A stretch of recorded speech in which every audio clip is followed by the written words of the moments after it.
Bom dia. Hoje são dia 20 de outubro. Vamos dar prosseguimento aqui à jornada de pesquisa do Instituto de Economia, com a sessão 12, tá? A sessão teve o nome corrigido pela Adriana, parece que foi o nome errado. Deixa eu só achar aqui o nome correto que ela botou no e-mail que ela circulou agora, de manhã. Estava como Economia Industrial e Inovação, né? Que claramente não é a sessão, é Economia Política, Desenvolvimento e História Econômica, tá? A gente vai ter as apresentações do Diego, deixa eu ver na ordem certinha. Acho que era Diego, Ian e Patrick, né? Então, estava combinando aqui com o pessoal de falarem no máximo 25 minutos. Se quiserem falar menos, não tem problema. A gente faz as três apresentações em sequência e depois abre para uma rodada de perguntas e comentários, tá? Seria bom que todo mundo que está aqui de plateia comentasse, né? Quem quiser, né? Até para dar sugestão de pesquisa, o pessoal está começando, né?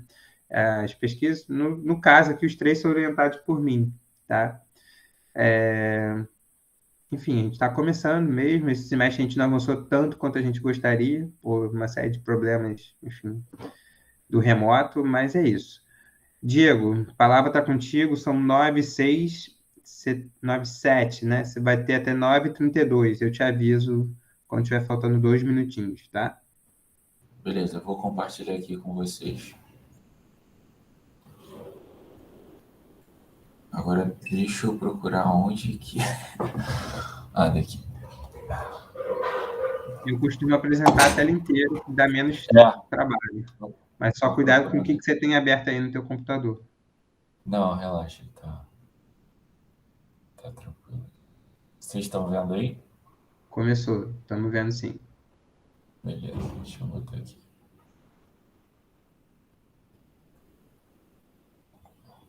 Vocês estão vendo a tela inteira, né? Estamos, pode Tá, tocar. beleza. Bom, vamos lá. Bom, gente, bom dia a todos. Meu nome é Diego. Como o Jaime falou, ele é orientador desse trabalho. Sou bolsista também, PIBIC, do projeto de pesquisa.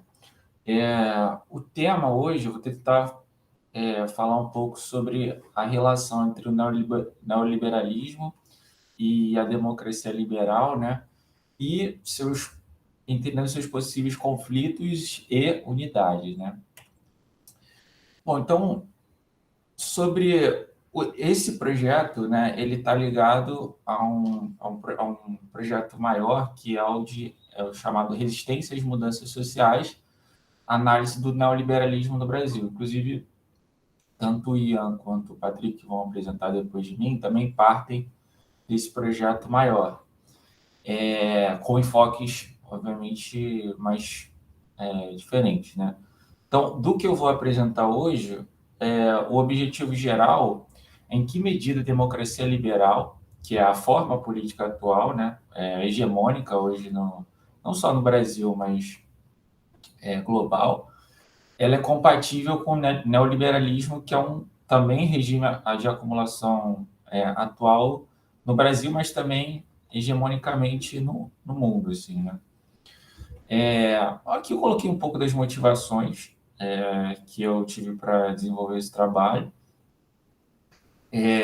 Uma delas, né, eu tô perto de terminar a graduação, então tem a ver com o desenvolvimento, né, de uma agenda de pesquisa para além da IC, e aí já pensando em seguir posteriormente a graduação também, né, não só para o meu TCC.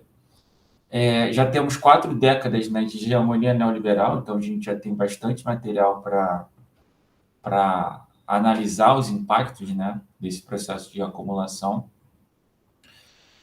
As crises globais que aconteceram nas últimas décadas, em especial a partir de 2008, assim, né, que foi uma das mais graves, né, e que impactos tiveram nas formas políticas, né, e também principalmente nos últimos anos, a gente observa um crescimento da extrema direita, né, não só no parlamento, né, os parlamentos em diversas partes do mundo, mas também no movimento social, nos movimentos sociais, assim, no movimento de massas.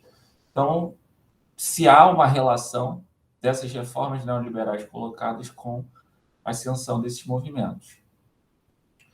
A primeira parte, essa parte é bastante importante, até falando sobre a metodologia, né? Então, a gente utilizou a história do pensamento econômico pela abordagem dos contraditórios. Então, o que seria isso, né? Ela é um método desenvolvido pela Maria Malta, professora do Instituto de Economia, com outros pesquisadores, inclusive, né? Bom, ela vai se contrapor a uma visão schumpeteriana da história do pensamento econômico, ou seja, não vai enxergar o desenvolvimento da história do pensamento por uma visão linear, né, por uma visão evolucionista, e sim por uma visão dialética e partindo do materialismo histórico, analisando ali os conflitos sociais, as relações capital-trabalho, né, e uma visão mais totalizante e não linear da história do pensamento econômico, não evolucionista. Assim.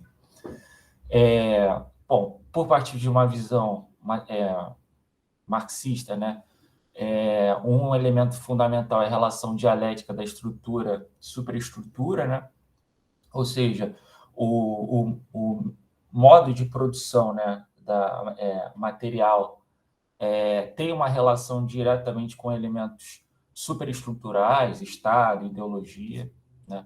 E há uma relação dialética entre esses dois elementos.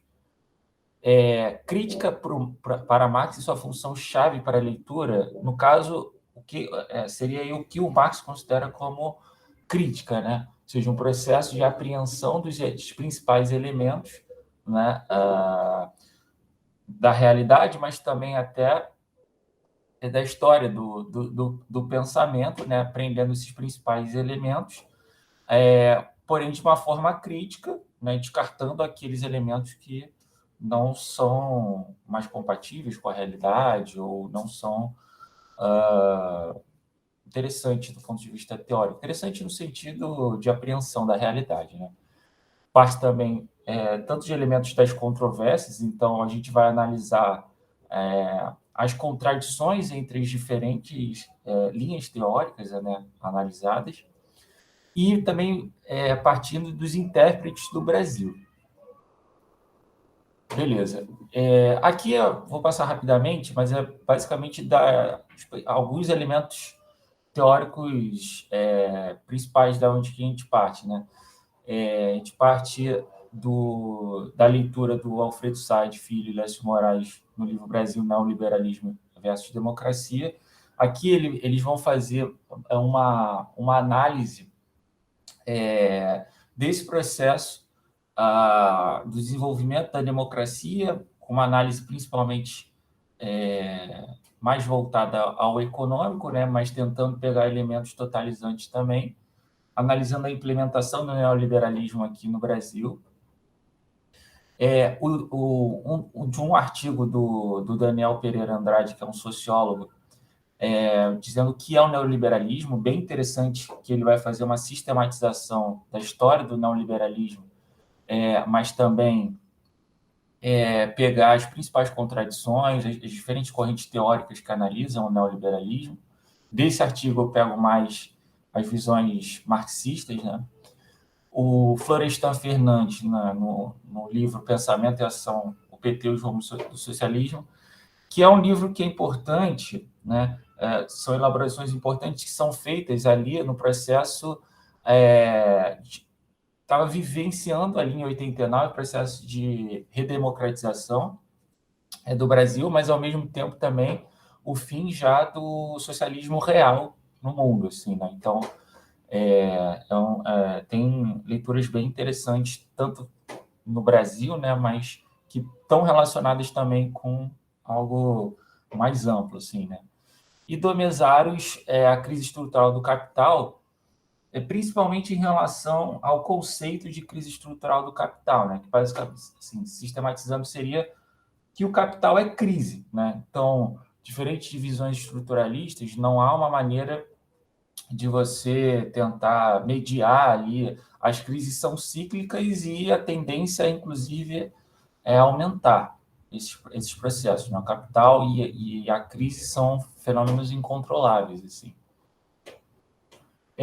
Esse daqui não vai ser, o que eu vou falar agora, né? Não, por isso que eu botei prólogo, não vai ser o objetivo central da pesquisa, mas são elementos importantes para que a gente entre no trecho histórico ali que a gente quer analisar, né? Então, como eu falei, o centro vai ser o estudo do Brasil, mas, obviamente, como alguns objetivos secundários, a gente vai tentar analisar um pouco da conjuntura e de elementos históricos ali externos, tanto na América Latina como no centro capitalista, assim. Então, basicamente, são 3 períodos históricos aí que a gente vai fazer uma rápida passagem, assim, né? O primeiro é a criação da nova república e a Constituição Cidadã, e aí a gente vai entender quais foram as mudanças na superestrutura, né? Da ditadura militar para a democracia burguesa e por que ocorreram, né? Então, a gente sabe que uma nova Constituição foi feita, elementos institucionais novos foram criados, né? Um novo Estado ali, um Estado com novos elementos, né? Foi criado, e a gente quer entender por que aconteceu isso, né? E que mudanças foram essas superestruturais. Mas partindo do entendimento ali, né, da relação dialética entre estrutura e superestrutura, a gente quer entender também se ocorreram mudanças com a estrutura, né, com a reprodução material da vida ali, né, da produção social. A segunda parte seria as principais reformas neoliberais da nova república, né? A gente quer saber que já aconteceram ali, né, na década de 90. Então, tentando entender quais foram, né, as principais reformas liberais que ocorreram no período, mas também, inclusive, as respostas dos movimentos sociais perante essas reformas neoliberais, né? E o último bloco ali do prólogo seria a chegada do campo democrático popular no poder, né? Então, o campo democrático popular, né, assim, ali mais representado pelo petismo, mas com outros movimentos sociais também grandes, inclusive com o MST, enfim, chegando no poder junto, assim, né? Como base, pelo menos, né? Desse campo. Então, a gente vai tentar entender se a entrada do PT foi, e a entrada desse campo, no geral, né, foi uma continuidade ou representou um processo de ruptura no modelo neoliberal já colocado no Brasil na década de 90, né, já hegemônico no mundo e já no Brasil também na década de 90, e por que dessa continuidade ou ruptura? Bom, esse daqui vai ser o centro da pesquisa, né? A gente vai tentar entender o período histórico que a gente vai analisar, vai ser a queda do campo democrático popular e o processo de ascensão da extrema-direita, né? Então, a gente tem um cenário externo ali, né? Ditado ali pela queda do progressismo, né? Do campo chamado progressista, e, enfim, bem heterogêneo, inclusive, esse campo. Tem diferenças significativas aqui na América Latina, mas comumente é colocado no mesmo campo chamado progressismo, né? E também um fenômeno de golpes institucionais na América Latina, né? A gente observou esses processos no Peru, mas também no Equador, na época, né? Tentativas de golpe também na Venezuela e no próprio Brasil com golpe parlamentar, assim, né? Também um processo de estagnação econômica dos centros capitalistas, né? A crise de 2008 surtindo ainda efeitos muito fortes e o centro capitalista ainda com um processo de estagnação, mas, ao mesmo tempo, um processo de ainda ascensão da China, né? A crise atinge a China também, a crise de 2008 atinge a China também, só que os patamares de crescimento ainda que ela continua ainda são extremamente altos perto do processo que os centros capitalistas, como os Estados Unidos e ali a União Europeia, enfrentavam, né? Bom, o período analisado, né, vai ser a partir do fim do primeiro mandato do governo da Dilma Rousseff, né, até a ascensão ali, né, de um movimento mais organizado ali da extrema-direita, né, coisa que a gente não via há muito tempo, né, encabeçado ali pela figura do Bolsonaro. E em relação ao neoliberalismo, né, a gente vai tentar entender se há mudanças no processo de acumulação de capital durante esse período, né? Bom, aqui eu coloco alguns pontos chaves da pesquisa, que são elementos que a gente vai tentar focar, né, para entender esse momento histórico. O primeiro é o movimento das organizações da classe trabalhadora, né, e das frações burguesas perante a hegemonia neoliberal. Então, nesse período, houve contestação perante os movimentos sociais, a gente sabe que dentro das frações burguesas há uma competição, né, entre essas frações, mas também há processos de unidade, né, e dentro dessa hegemonia neoliberal, o que há de unidade entre essas frações, né, e os conflitos ali, tentando entender os conflitos ali também entre capital e trabalho, né? O segundo ponto seria o papel do Estado brasileiro na mudança e sustentação de um novo sistema de acumulação, né? Então, da ISE ao neoliberalismo. Então, tentando entender, assim, houve um processo de mudança ali, né? De acumulação de capital, encabeçado pelo Estado, o modelo que ruiu ali, basicamente, né, da década de 80, transitando para o neoliberalismo já na década de 80, né? Então, tentar entender qual foi o papel do Estado nesse processo. E tentando entender também a controvérsia sobre o que é o povo brasileiro, né? Qual o papel do passado colonial escravocrata na construção do mesmo. E esse é um papel que a gente acho que tem visto bastante sendo utilizado, não que não fosse antes, né? Mas que é bastante utilizado, principalmente em momentos de crise, né? A definição do que é o povo brasileiro, ela é sempre levantada, principalmente pelas frações burguesas, em momentos de crise, né? Tentando mostrar ali um processo de unidade, né?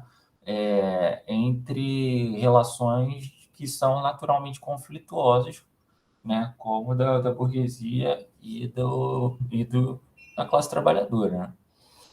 Então, tentar entender que discursos foram esses construídos e as controvérsias, o apagamento ou não da questão colonial, desse passado, né, colonial escravocrata, na construção do povo brasileiro. E aí, utilizando aquele conceito que eu tinha falado já no início, né, do Mesários, das implicações da crise estrutural do capital para o sul global. Então, o que está representando, principalmente pós-2008, né, principalmente ali a América Latina, né, nosso foco vai ser mais a América Latina, esse processo de crise estrutural do capital, né, para esses países, que transformações que eles têm sofrido e que impactos e que sociais, enfim, tentando uma visão mais totalizante aí desse processo de crise. Bom, e aqui já partindo para o final, algumas hipóteses iniciais que a gente pensou, né?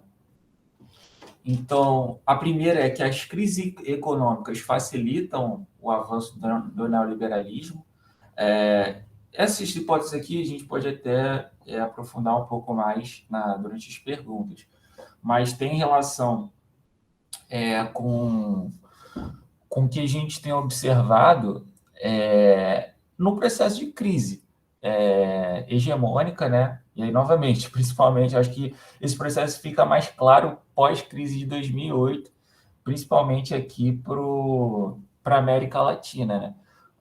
Se o centro capitalista, de fato, tem dificuldades de superar a estagnação, né, econômica, para a América Latina, esse processo é muito mais duro e, inclusive, para superar essa crise é sempre passado pela classe dominante um receituário neoliberal que, na verdade, aprofunda, né? Então, a gente vê, inclusive, as reformas trabalhistas que foram colocadas há alguns anos, hoje em dia trazendo resultados aqui no Brasil desastrosos, assim, em todos os sentidos, assim, né?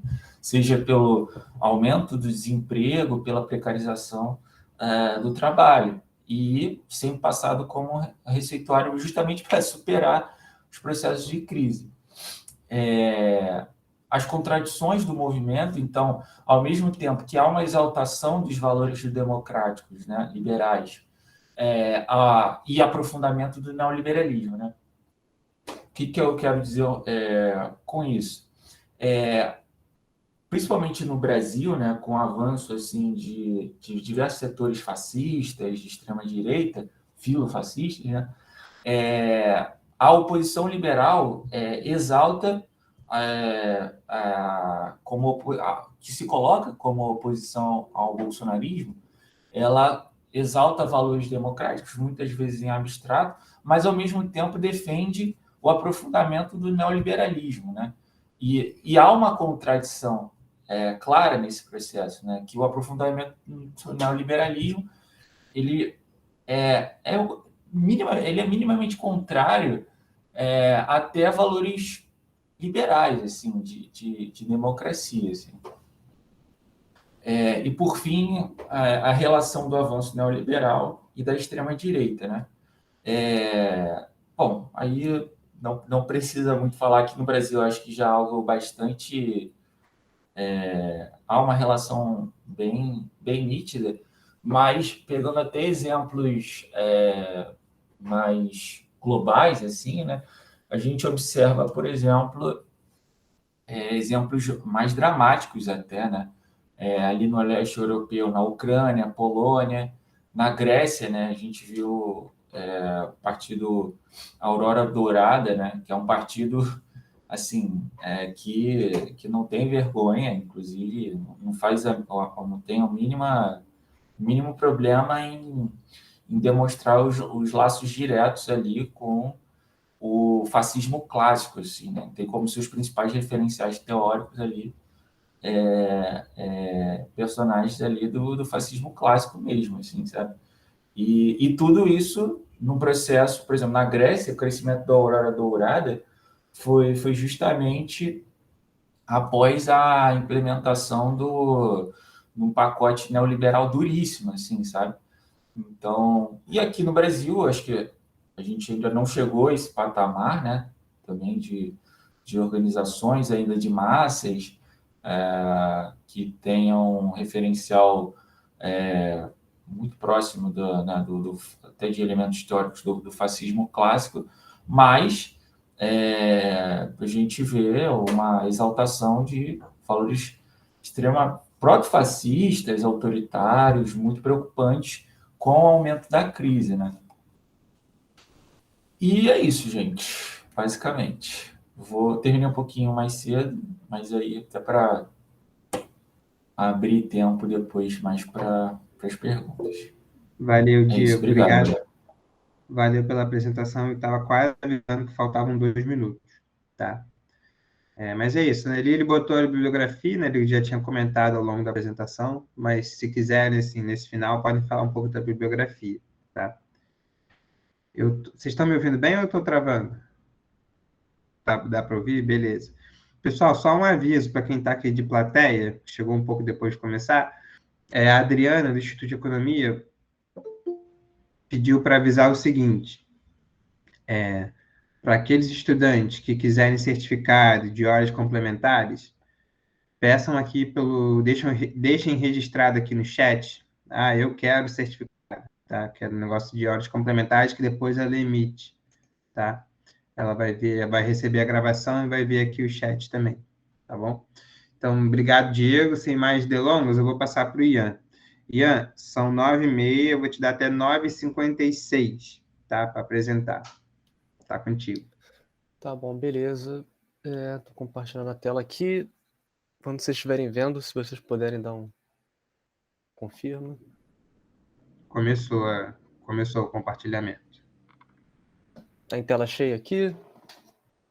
Tá sim. Show de bola, então. Bom dia, gente. Prazer, eu sou o Ian e eu vim aqui apresentar a pesquisa de iniciação científica que eu venho desenvolvendo sob a orientação do professor Jaime, né? Desindustrialização no Brasil e a ideologia do desenvolvimento, um estudo sobre as origens históricas do processo.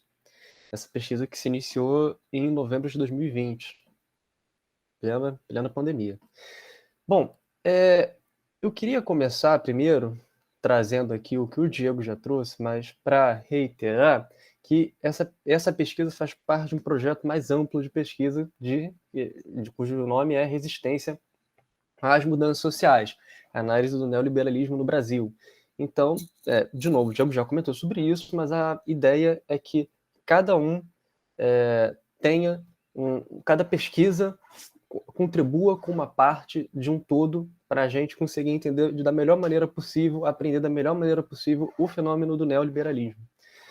E já partindo para a pesquisa que a gente vai apresentar aqui, sobre desindustrialização, o objetivo geral é entender o processo de desindustrialização no Brasil a partir de uma perspectiva histórica, porque a gente entende que muitas das análises sobre desindustrialização pensam, como posso dizer, majoritariamente no neoliberalismo como esta causa, né? Como a causa maior desse processo. A gente vai tentar ir um pouco mais atrás, a partir de um processo de industrialização que é considerado periférico e dependente e insuficiente. Isso eu vou explicar um pouquinho melhor mais para frente. Os objetivos específicos dessa pesquisa são relacionar a desindustrialização a uma industrialização dependente periférica, como eu já falei, construída a partir de uma ideologia do desenvolvimento, e investigar a possibilidade histórica de uma industrialização que levasse ao, entre aspas, desenvolvimento no período estudado. Eu coloco ali o desenvolvimento entre aspas, para a gente começar a questionar um pouco, pensar e refletir um pouco sobre o que é esse desenvolvimento, o que significa esse desenvolvimento, essa palavra que muitos utilizam, mas às vezes parece ser muito abstrata. Você chegar no nível dos países, né, ditos desenvolvidos, dos países avançados, você ter índices socioeconômicos a partir de certo referencial definido por alguma organização mundial. O que é esse desenvolvimento, né? E a hipótese que a gente vai adotar aqui é que a ideologia do desenvolvimento levou a justificativas teóricas da industrialização com base no capital transnacional, ali a partir da década de 50, o que teria levado a uma industrialização periférica que, constituindo-se no capitalismo dependente brasileiro, foi passível de reversão. Muito bem. Agora vou falar um pouquinho sobre a metodologia que vai ser empregada aqui nesse trabalho. Bom, um método de pesquisa combina uma análise interdisciplinar que mescla elementos de história econômica e economia política sobre o período investigado, a partir da perspectiva do materialismo dialético e materialismo histórico, centrado na montagem de controvérsias possíveis entre autores que pesquisam os temas sobrecitados, tanto autores contemporâneos que debatem esses temas, quanto autores do período que estiveram debatendo este tema. E falando só um pouquinho sobre o método do materialismo dialético, alguns pontos que eu acho importante a gente trazer aqui. É a diferença entre aparência e essência de um objeto de estudo, porque apesar da aparência de um objeto também ser parte constituinte desse objeto, não é o todo, não explica tudo, a gente tem que ir mais fundo, a nossa pesquisa tem que buscar de fato o âmago, a essência que explica da melhor maneira possível o nosso objeto de estudo, não só ficar no reino das aparências. E como que funciona o método, né? É esse movimento do concreto real, de alguma coisa que existe na vida real, que existe no nosso mundo, que está lá. A partir disso, a gente pega esse elemento do concreto real para realizar uma série de abstrações de forma para formular, né, categorias simples a partir desse objeto retirado do concreto real. Fazer a formulação dessas categorias simples para se entender a realidade, essas categorias simples que a gente vai agregando e complexificando elas, tornando categorias mais complexas, mais agregadas, de forma a se eventualmente chegar num concreto pensado. É um movimento, então, de abstração, né, de concreto real de abstração, e de volta para um concreto pensado, dentro da nossa cabeça, que nunca vai ser de fato concreto real, mas é a ideia que se aproxime e que tente explicar da melhor maneira possível a realidade. E é importante dizer, claro, que esse concreto pensado, né, a partir dessas categorias, dessas determinações, não é uma soma de categorias, né? Na verdade, é uma síntese. Então, concreto é concreto, porque é a síntese de múltiplas determinações. Portanto, unidade da diversidade, dentro de uma questão de como é que eu posso dizer? Não, é isso daí. A análise das contradições é exatamente isso que eu estava procurando a palavra. São as contradições que vão formar, então, essa unidade a partir da dialética. Bem, para começar essa conversa, para começar essa apresentação agora, mais de fato no trabalho, eu acho que a gente tem que discutir o que é desindustrialização, né? Porque a gente escuta essa palavra, a gente ouve dizer que houve desindustrialização nos governos do PT, ou desindustrialização começou nos anos 80 para os anos 90, mas o que é essa desindustrialização? Bom, quando a gente escuta falar de desindustrialização, o mais comum é que signifique uma perda do peso industrial no emprego ou no produto totais, né? Em termos relativos, o setor industrial diminui, em termos absolutos, então talvez um menor valor industrial adicionado dentro de alguma proxy, alguma coisa nesse sentido.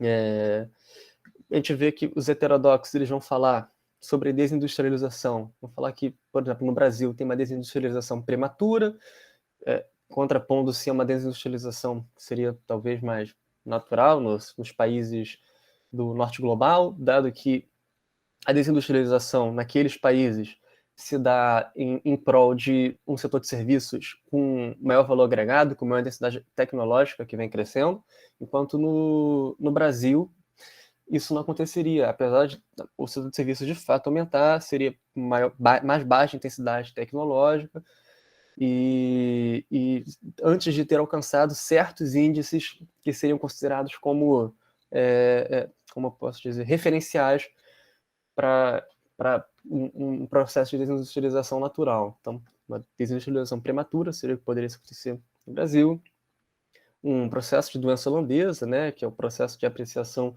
cambial com base na exportação de commodities, o que acabaria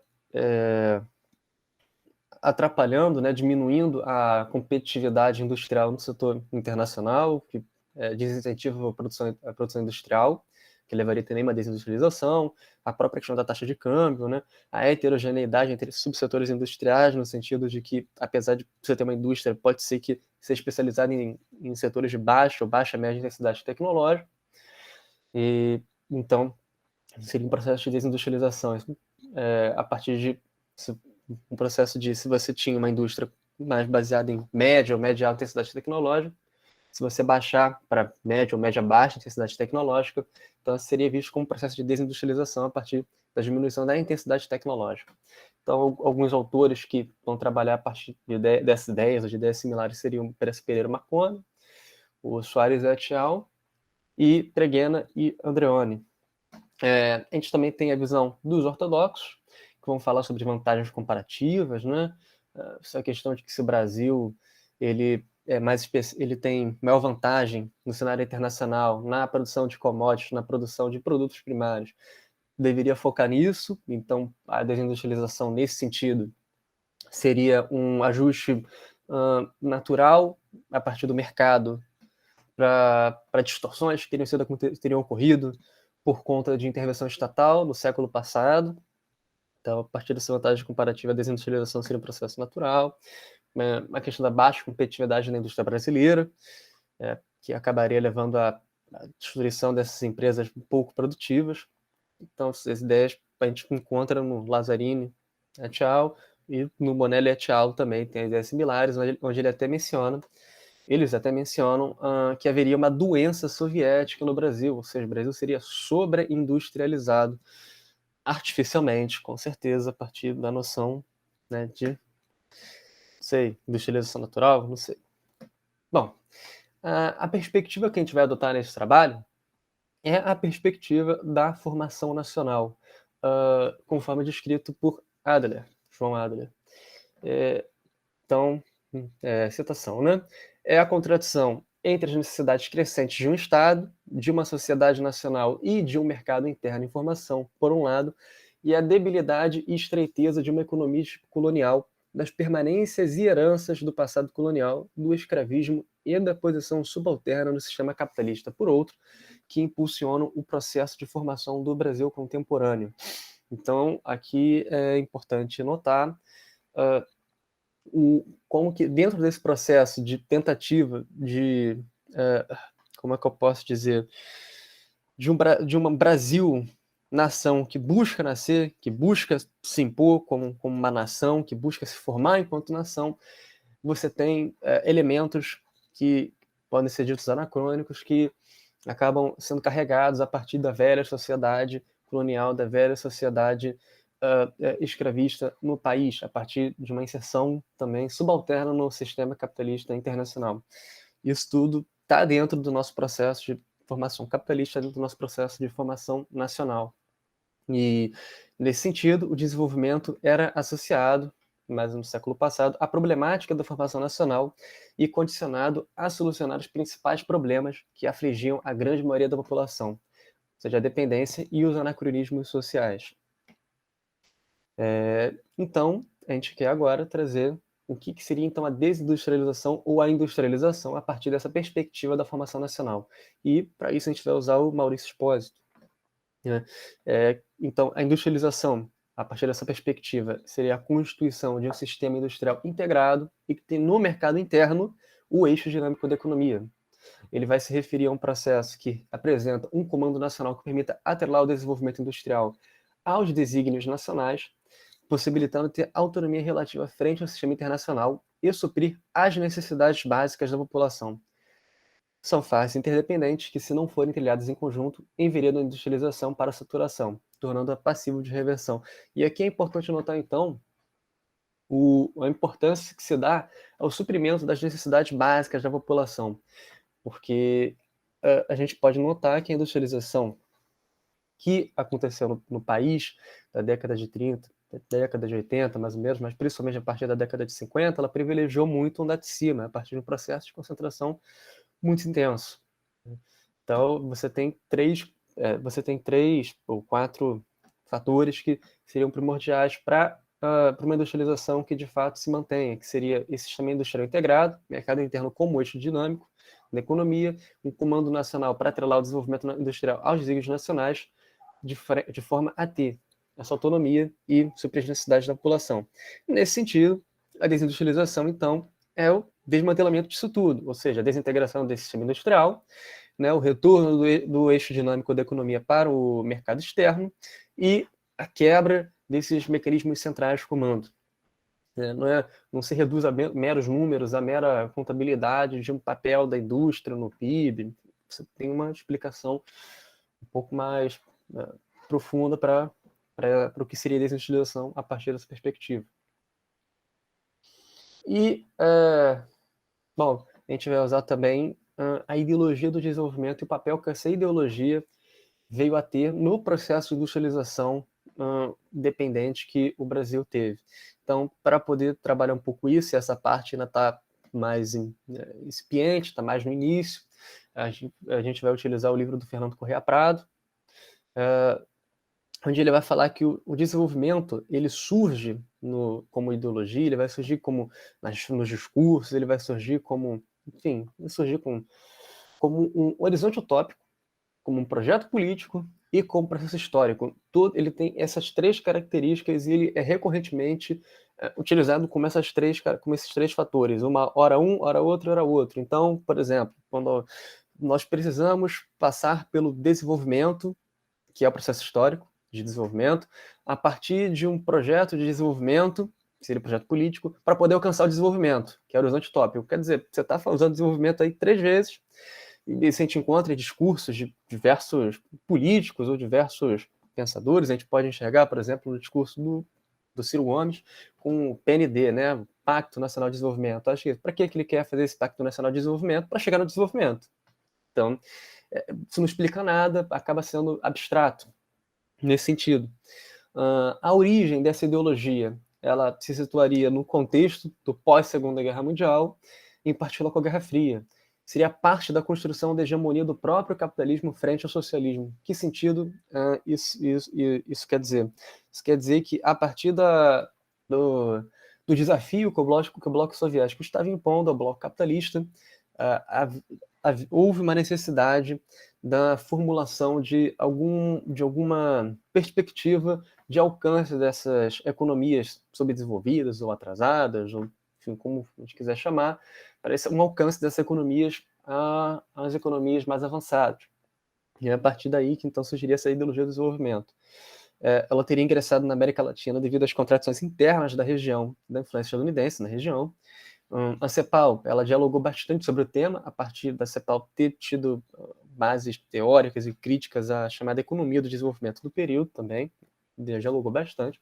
E no Brasil, essa ideologia se enraizou de maneira muito forte, pois havia uma fração da classe dominante que era ligada aos setores industriais, que já era hegemônica no segundo pós-guerra, e dada a noção de que o desenvolvimento estava muito atrelado à industrialização, né, não era a mesma coisa, mas a industrialização era o caminho para o desenvolvimento, então essa ideologia encontrou terreno fértil a partir dessa fração da elite que já tinha essa linha de pensamento. Então, e aqui só queria falar um pouquinho também sobre o desenvolvimento da pesquisa, né? Sobre mais o que fui lido em termos de história do período, né? Então, acho que a gente começa a inserção tardia do Brasil no capitalismo global, né? Foi uma inserção que deixou o país numa posição subalterna, uma posição periférica e baixa dentro da hierarquia do capitalismo global. O processo de modernização dos padrões de consumo, que o Furtado vai trazer, que é a situação de você importar os bens de consumo para uma classe dominante, para uma elite, a partir de uma falta de acumulação de capital que era requerida para a produção desses bens aqui, e eles eram financiados a partir das exportações de produtos primários do Brasil para a geração de divisas. O histórico primário exportador brasileiro, os anos de colônia, império e primeiros anos de república, também foram as bases, então, dessa posição que o Brasil se inseriu dentro do sistema global. Então, o país ele era ele era exportador de insumos, de alimentos, de produtos primários, até que houve, então, a crise de 29 e uma possibilidade histórica, pelo menos aparente, de uma superação desse modelo de exportações primárias. Então, houve o início da industrialização por substituição de exportações, mas era uma tentativa mais nacional, de acumulação mais nacional, mais interna, um pouco mais voltada para dentro a partir da crise, mas após o fim da Segunda Guerra Mundial, os Estados Unidos tomando à frente processos de reestruturação produtiva, os planos, Plano Marshall, para a reestruturação da Europa, da Ásia, enfim, do Japão. A partir disso, você tem processo de reestruturação produtiva, capitais que antes não estavam ociosos, passam a se tornar ociosos, principalmente na Europa, e eles passam a buscar subterfúgios no resto do mundo, principalmente nos países ditos subdesenvolvidos, como, por exemplo, a América Latina. Então, ocorre um processo de transnacionalização do capital. Na verdade, esse processo já existia, mas ele se abrange e se torna mais forte, se concretiza de maneira mais efetiva a partir desse período. Então a gente tem aqui que a industrialização brasileira, que antes ela era mais voltada para dentro, a partir de uma acumulação um pouco mais interna, ela passa a se ver dentro de um impasse, porque a necessidade desses capitais transnacionais para a continuidade desse processo de industrialização se torna latente, eventualmente, principalmente a partir do governo do Juscelino Kubitschek. Então, começa a existir ali uma como é que eu posso dizer, uma contraposição entre, não é bem contraposição, mas é um crescimento industrial brasileiro, só que à custa de uma vulnerabilidade da economia nacional, por conta dessa dependência de capitais e tecnologias estrangeiras. E é nesse sentido que a ideologia do desenvolvimento atua, porque a ideia era a industrialização para a superação do subdesenvolvimento em prol do desenvolvimento. E então, de maneira acrítica, foi utilizado esses instrumentos financeiros, esses instrumentos de financiamento externos, né? Então, os IEDs, o IDEs, né, investimentos diretos ou diretos estrangeiros, os créditos e empréstimos externos. Isso, de fato, vinha aumentar o passivo externo, aumentava o que se devia lá para fora. E isso intensifica-se o caráter modernizador da ISI, a industrialização, então, vai se dar de maneira concentrada e desigual. Bom, a partir da década de 70, como é que eu posso dizer? Esse processo de industrialização começa a encontrar barreiras mais fortes, né?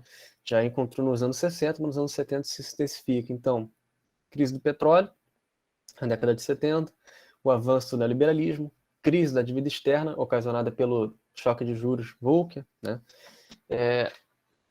Tudo isso vai fazer com que haja uma interrupção dos fluxos de capitais no país e, portanto, estrangula suas contas públicas. O modelo de industrialização brasileira entra, então, em colapso por conta de sua intensa dependência com o financiamento externo. Então, a gente vai entender, nesse sentido, que o processo de industrialização foi incapaz de romper com o que o Florestan Fernandes teria chamado de dupla articulação, que seria a dependência externa, né? Acho que fica claro que a gente não rompeu com a dependência externa a partir da nossa necessidade cada vez mais forte de capitais e tecnologia estrangeira, dado que nós não produzimos aqui esses meios de produção no país, e a segregação interna, que não é o objetivo primordial desse trabalho, fala sobre isso. No entanto, a gente não pode esquecer, é claro que o país nunca teve, de fato, uma unidade nacional interna, né? Apesar de alguns autores, no período, falarem sobre democracia racial, isso nunca existiu no país. Acho que o Patrick vai falar um pouco melhor sobre isso. Foi um processo frágil e passível de reversão, esse processo de industrialização brasileira. Então, agora, falando sobre a desindustrialização, e já indo mais para o final, que seria uma doença dessa industrialização dependente periférica que tínhamos no país. A partir do esgotamento da industrialização por substituição de exportações, a economia vai entrar em estagnação nos finais da década de 70, com um processo crônico de hiperinflação, a partir da estratégia do regime militar de compra da dívida privada externa, o que aumenta a dívida pública externa, a interrupção do fluxo de capitais, o que acaba estrangulando as contas públicas e o balanço de pagamentos, e a desvalorização do cruzeiro, a partir do problema cambial, que isso ocasiona, seriam responsáveis por essa hiperinflação. E a resposta para isso, a solução, seria a partir da rodada do Uruguai, do Consenso de Washington, com a adoção do ideário neoliberal, do processo de privatizações, processo de adoção de regras fiscais, de adesão aos organismos internacionais financeiros, e isso se concretiza de maneira inicial com o Fernando Collor, mas se concretiza de maneira mais efetiva com o Fernando Henrique, com o Plano Real, a partir do tripé macroeconômico. Com isso, retorna-se o fluxo de capitais do país. Oi? Desculpa te cortar, só para avisar que tem 2 minutos de apresentação ainda, tá? Show de bola, estou no finalzinho já. Então, os fluxos de capitais voltam a retornar ao país, voltam a entrar no país de forma a desestrangular as contas públicas, só que são fluxos de capitais financeiros, né, de curtíssimo prazo, especulativos, apenas para lucrar, embora não formando de fato um parque industrial no país, como outrora esses fluxos de capital vinham fazer na década de 50. E a partir da reestruturação produtiva e da nova divisão internacional do trabalho, o país, então, o Brasil, retorna a uma posição que já era subalterna, mas volta a uma posição lá embaixo na cadeia da hierarquia global, a partir de uma produção de commodities, uma produção de produtos primários. E ocorre também esse processo de reprimarização da pauta exportadora. E as conclusões preliminares é que a ideologia do desenvolvimento e do desenvolvimentismo, que segue todo esse período, foram a base, de fato, de um processo real de industrialização, uma base teórica, só que sob pilares frágeis, com uso acrítico de instrumentos transnacionais de financiamento. Então, teria sido um processo de industrialização dependente periférica. A desindustrialização seria, então, uma consequência desse processo insuficiente, e isso daqui é muito mais um insight, né? A perspectiva da possibilidade de desenvolvimento se mostrou falsa, dadas as condições desse processo, condições que eram controladas por fora, pelo setor externo, e do entendimento do desenvolvimento como um horizonte utópico e ilusório, no sentido que é apresentado aqui. Aqui só para mostrar aqui em números, só a tabela 1, as exportações brasileiras para a China, como inverte de 1990 para 2008. Em 1990, 19,5% eram produtos primários, contra 80,5%. Em 2008, isso se inverte praticamente, com 77,5% sendo produtos primários e 22,5% sendo produtos industriais. Então, é isso, gente. Agradeço aí a atenção e obrigado. Valeu, Ian. Depois, nos debates, se você quiser falar mais sobre esses dados, que eu vi que você não falou sobre a segunda tabela. Se você quiser, depois a gente dá mais tempo para você falar. Demorou? Obrigado, foi uma ótima apresentação. Pessoal da plateia, eu vou refazer o pedido que a Adriana pediu para eu dar, tá? Para quem quiser comprovante de horas complementares, registrar aqui no chat, por favor, que depois ela vai receber tanto a gravação como o chat, e aí ela vai ver o nome da pessoa que pediu e vai emitir o certificado, tá bom? Dando prosseguimento aqui, já falaram, valeu, João, já falaram o Diego e o Ian, agora vai ser o Patrick, tá? Patrick, são 9h57, você vai ter até 10h23 para apresentar, tá? É isso. Aí eu te aviso faltando 2 minutos também, tá bom? Aí a gente faz as rodadas aqui de comentários e perguntas. Beleza, Jaime, obrigado. Vou apresentar aqui, vou compartilhar a tela. Vê se apareceu aí para vocês. Tá abrindo. Show. E agora? Foi. Foi, né? Foi. Então, gente, sou o Patrick, esse daqui é minha pesquisa também, junto com... A gente faz uma pesquisa meio que junto, eu, Ian e Diego, sob a orientação do Jaime. É uma pesquisa que, como o Ian falou, começou no fim do ano passado.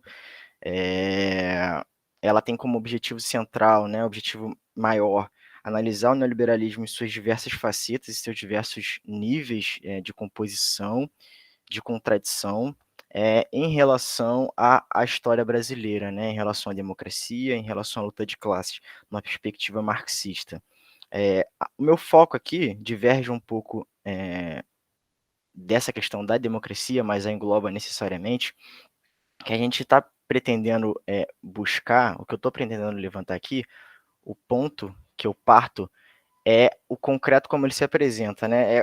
Digamos, a motivação da minha pesquisa é entender a coexistência de duas coisas aparentemente antagônicas, mas que conversam entre si na realidade, que é o protofascismo brasileiro, né? Que é o bolsonarismo em sua ofensiva, que acompanha uma ofensiva liberal de destruição dos direitos, por aí vai, com um assim chamado capitalismo progressismo, né? O que seria isso? Seria justamente essas novas formas de concessões, de permissões, né, totalmente visíveis no dia a dia em relação aos grupos chamados minorias, né, ou as chamadas pautas identitárias. A gente quer saber como é que isso se relaciona, qual é o fundamento, qual é o conteúdo dessa correlação coexistente, né, uma relação muito contraditória, mas que ambas são crescentes, né. Pois bem, para isso, a gente senta em cima de uma metodologia que não é escolhida à toa, ela não surge do nada. Acredito que a crítica da economia política do Marx e do Engels, né, a teoria marxista em si, ela é a única capaz de, cientificamente, conseguir extrair o que está nessa aparência estranha, né, o que está nessa correlação, nessa coexistência, que não diz nada por si, né, essa correlação que muitas vezes a gente não consegue nem dizer de onde que ela parte. Eu acho que a crítica da economia política, ela realça todas essas contradições pelo seu próprio movimento, né? Esse é o intuito do marxismo, extrair o conteúdo reificado, né, o conteúdo coisificado dessas relações, e atuar em cima de um processo de transformação social. Só que eu acredito que a gente não pode fazer isso de uma maneira, digamos, a conservar todos os processos de subalternização, de opressão, de exploração, que foram consolidados nesse processo de exploração de expropriação feito no desenvolvimento capitalista.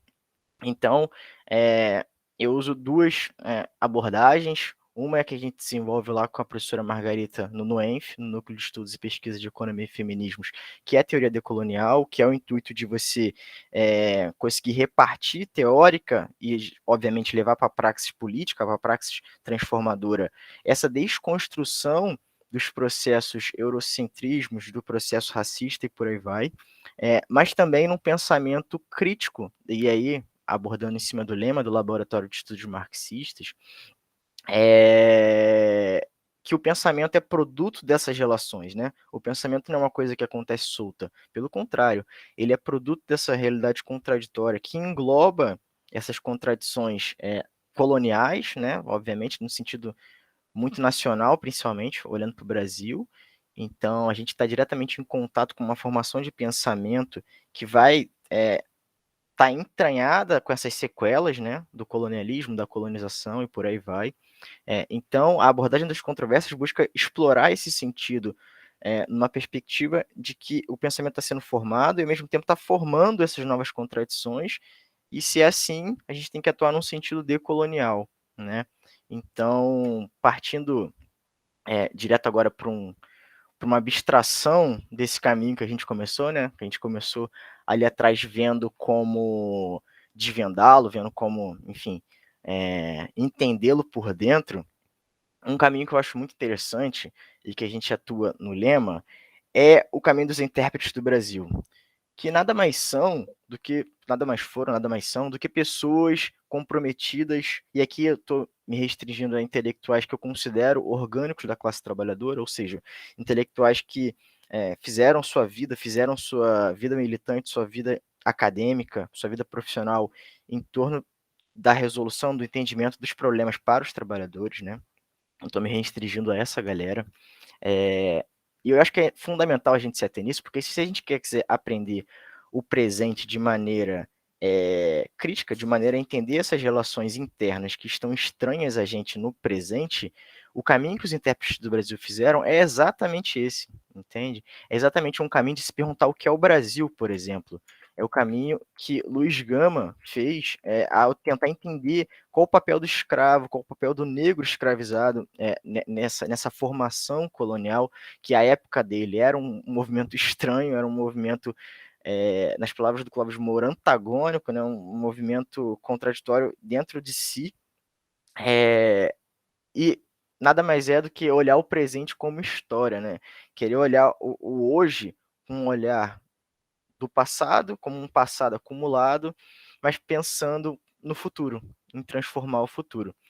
Então, um sentido que o Brasil deu, o sentido da própria colonização, o sentido de nação, e aí eu recorro ao Caio Prado, é um sentido muito particular, um sentido muito próprio, que tem em si algo que não tem nada de nacional, né? Pelo contrário, o Caio Prado vai dizer que o sentido da colonização é o sentido dos negócios, o sentido do grande fazendão que aqui se formou, com mão de obra escrava e também indígena, em certa maneira, com as formações opressivas e de exploração voltadas para o capitalismo que está nascendo na Europa, entende? Então, o próprio desenvolvimento desse capitalismo, como vai dizer o Clóvis Moura, é uma modernização sem mudança social. Ele acontece de forma evolutiva, ele vai desenvolvendo as forças produtivas, mas a própria base dessa sociedade está estagnada.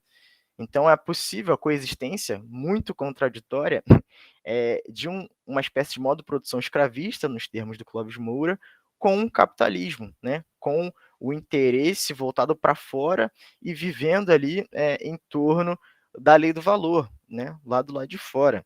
Então, é inegável pensar, primeiro, que desenvolvimento é esse, como bem levantou o Ian, o que significa esse desenvolvimento capitalista, principalmente para o Brasil, né, numa perspectiva de olhar para a classe subalternizada, de olhar para a classe trabalhadora, né? Então, ou seja, olhar a luta desses corpos, né, subalternizados, e pensar também, acho que é muito importante pensar quem domina, quem faz esse papel dentro do país.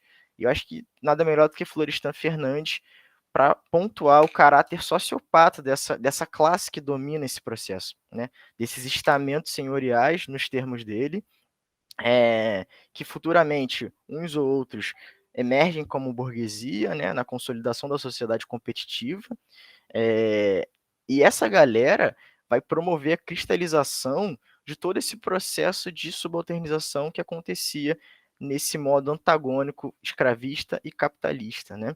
Então, a gente se perguntar, desde os intérpretes do Brasil até hoje, se raça, gênero, sexo, sexualidade, o que elas representam na luta de classes, né? Se é um produto, se é produtor da luta de classes, é uma pergunta que, na minha opinião, é um pouco equivocada, porque se a gente acompanha, né, a própria formação da luta de classes, como bem pontua o Clóvis Moura, e como bem vai pontuar a Lélia Gonzalez e o Abdias do Nascimento, a própria luta de classes é composta desse elemento motriz, que é o elemento negro, que é o elemento das mulheres negras, que é a subalternização da imposição heteronormativa.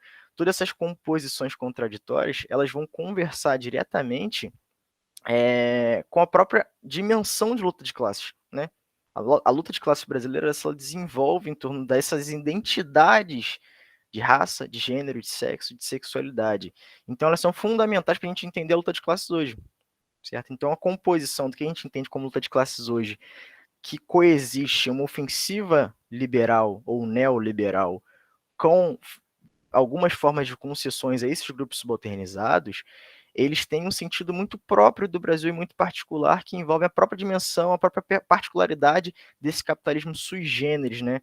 Usando aqui os termos do Marini, do Rui Mauro Marini, que é um outro intérprete super importante, né? Então, essa neurose cultural, como a Lélia diz, ela está impregnada e foi cristalizada na própria dimensão de classe dominante, classe subalternizada, e por aí vai. A partir daí, nasce uma hipótese que é para responder a pergunta lá, que a pergunta motivadora. A gente vê que essas novas formas de concessões, essas novas formas de liberações dentro da dinâmica neoliberal, elas na verdade significam uma intensificação da cooptação das subjetividades, ou seja, nas palavras lá do filósofo francês, o Dufour, né, no Divino Mercado, ele coloca que o neoliberalismo atua como um deus para as pessoas subalternizadas. Por quê? Porque por meio de uma contenção sociopsicológica, um sadismo concorrencial, né, uma perversidade de colocar as pessoas numa singularidade, ou seja, culpabilizadas pelas próprias situações que ocupam, a partir dessa dinâmica super opressiva da luta de classes, principalmente a brasileira, elas se tornam, assim, problemas de si próprias, né? Então, a nossa hipótese é essa, que essa ideia, essas novas concessões, elas nada mais que são uma forma de cooptação dessas subjetividades subalternizadas, né? Que usam um meio mais sádico, meio mais perverso de, usando lá o termo do Saflati, do Vladimir Saflati, de gerir a condição psíquica dessas pessoas, né? Gerir o sofrimento delas. E aí, meio que para levantar a bola, para jogar para o debate, separei algumas conclusões, algumas tendências, algumas controvérsias que a gente pode tirar a partir disso, que eu acho que são muito importantes. A primeira dela é notar como a ideia de identidade, né, em relação à classe, em relação a certo interesse na sociedade, ela está diretamente vinculada à própria dinâmica de auto-organização na luta. Ou seja, quando os trabalhadores, qualquer um que seja, vai demandar melhores condições de trabalho, ele vai fazer isso em nome do sindicato, ele vai fazer isso em nome, quando, por exemplo, o Black Lives Matter vai protestar, ele vai fazer isso em nome do ser negro, quando o Nenhum Na Menos vai protestar, vai fazer isso em nome do ser mulher, né? Essa identidade é uma forma de auto-organização popular dos próprios trabalhadores, das próprias trabalhadoras, certo? Então, no Brasil, como a gente viu, se a própria dimensão de luta de classes está imersa nessas identidades, principalmente raça e gênero, notoriamente, quando né, se crescem no presente, elas carregam todas essas contradições, certo? Quando, por exemplo, a favela desce para protestar contra a matança, contra o genocídio policial, ela nada mais é do que ela está nada mais fazendo do que expressando essa identidade enquanto favelado, enquanto negro, enquanto subalterno, para fora e explorando essas contradições racistas, patriarcais, sexistas binárias, capacitistas, hierárquicas e por aí vai. Tem um termo muito interessante que eu gosto, que é de grupo diferenciado e grupo específico, que é o que o Clóvis Moura trabalha. Eu acho que super expressa isso. O grupo diferenciado seria a percepção consciente de se entender, né, ou se diferenciar da sociedade a partir dessas próprias contradições, ou seja, um negro diferenciado da sociedade pelo próprio racismo. Porém, os específicos são específicos porque a partir de determinado momento, a partir de determinada organização subjetiva, eles conseguem notar que são diferenciados e aí conseguem atuar para si para transformar esse processo. Um exemplo claro disso é hoje o Black Lives Matter, o Neon Não Menos, o próprio processo quilombola que existiu no Brasil. Então, esse é o primeiro ponto muito interessante. Um segundo ponto, que é a resposta disso no presente, que eu acho que também é fundamental a gente se ter, é que a tendência do capital, a tendência a essa dialética radical, também nos termos do Clóvis Moura, né, nessa composição radical de luta entre subalterno e opressor, ele tende tendencialmente, e aí está diretamente ligado à hipótese que eu comentei, a repartir, a falsificar, a cooptar a subjetividade dessas demandas divergentes com essas novas perspectivas concorrenciais, né, essas novas perspectivas sádicas de culpabilização da própria pobreza, da própria situação miserável, que está diretamente ligado a velhas raízes, né, que são, como falei, o racismo, as condições heteronormativas, as condições capacitistas, a própria imersão dentro da composição do valor na sociedade capitalista, né? Então está abrangendo todas essas contradições do capital-trabalho, né? Então o núcleo duro permanece, mas o capital se reinventa, né? Ele se coisifica cada vez mais.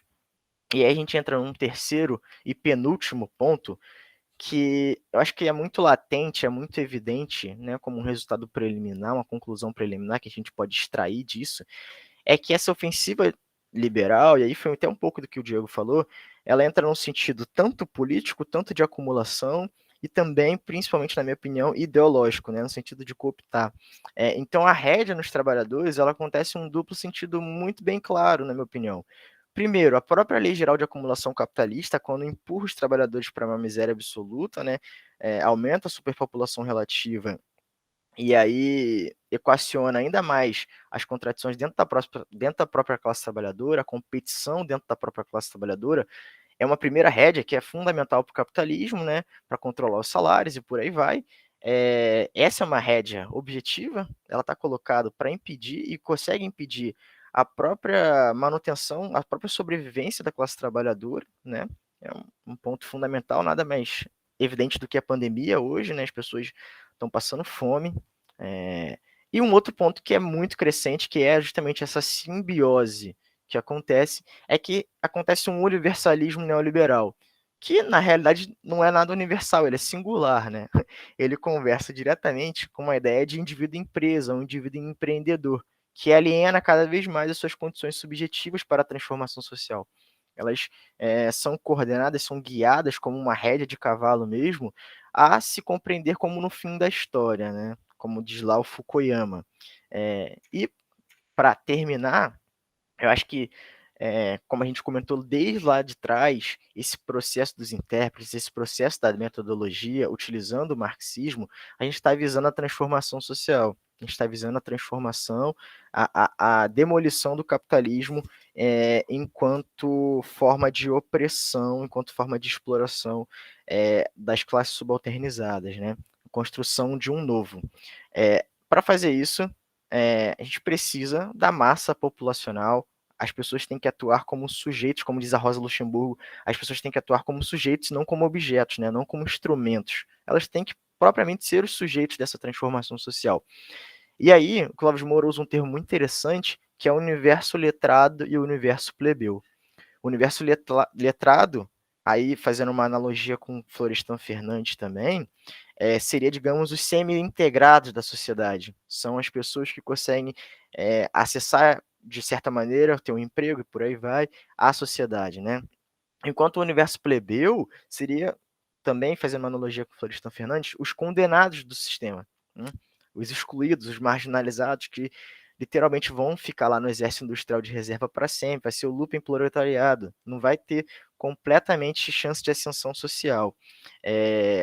Esse universo letrado, nessa dinâmica neoliberal, pensando aqui em estratégia de transformação social, ele se distancia cada vez mais do plebeu, justamente pela composição mais competitiva na lei geral e também pela composição subjetiva do processo, né? Então, a base da sociedade, ela perde a sua própria organização, o seu próprio impulso subjetivo para se tornar vanguarda, né? Ela se torna completamente instrumento da classe dominante num processo de contra-revolução, né? Então, um ponto fundamental que eu acho que é importante para fechar essa conversa que a gente está tendo, é pensar que o neoliberalismo ele pode apresentar o singular, o individual, como algo plural, né? Singular porque plural. Porque, abstratamente, ele está relativizando as diferenças que existem na sociedade, né?